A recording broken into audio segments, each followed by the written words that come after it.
అవుతారని మన వేదాల్లోనే ఉంది. ఉదాహరణకు ఈ రోజు నుంచి మీరు ఆదివారాన్ని గమనించండి. ఆ రోజున మిగిలిన రోజుల్లో లేని ఒక శక్తి ఉంటుంది. ఆ శక్తిని మన శరీరంలోకి ఆహ్వానించేంత చైతన్యం మనలో ఉండాలి. అందుకే ఆదివారం రోజున మాంసాహారాన్ని ముట్టని వారు విజేతలవ్వడం ఖాయం. దానికి తోడు ఆ సూర్య భగవానుడు సంపూర్ణమైన ఆరోగ్యాన్ని ప్రసాదిస్తాడు. మన దేశానికి బ్రిటిష్ వారు వచ్చినప్పుడు భారతీయుల్లో ఉన్న మేధోశక్తికి, సంపూర్ణ ఆరోగ్యానికి అబ్బురపడ్డారు. ఎందుకు భారతీయులు ఉత్తేజంగా, ఉల్లాసంగా, సిరి సంపదలతో తులతూగుతున్నారో అని అన్వేషించారు.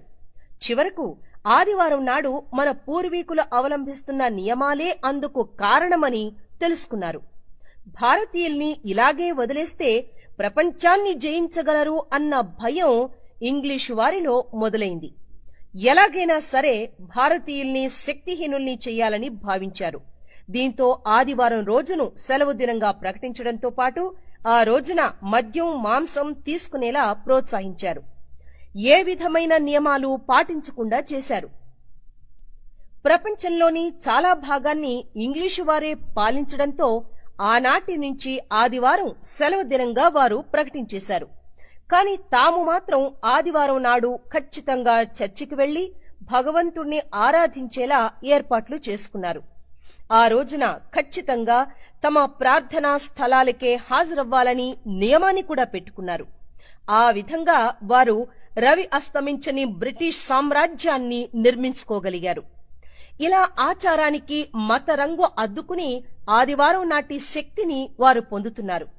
కాని నాటి నుంచి మనం మాత్రం ఆదివారం మందు, ముక్క అంటూ మన తరతరాల మంచి పద్ధతుల్ని పక్కన పెట్టేసి బలహీనులం, రోగగ్రస్తులమవుతున్నాం.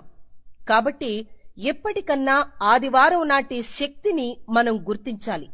ఆదివారం రోజున మందు, మాంసం మానేయాలి. అప్పుడే మన శక్తి ఏంటో మనకు అర్థమవుతుంది. సూర్య భగవానుని స్తుతించాలి.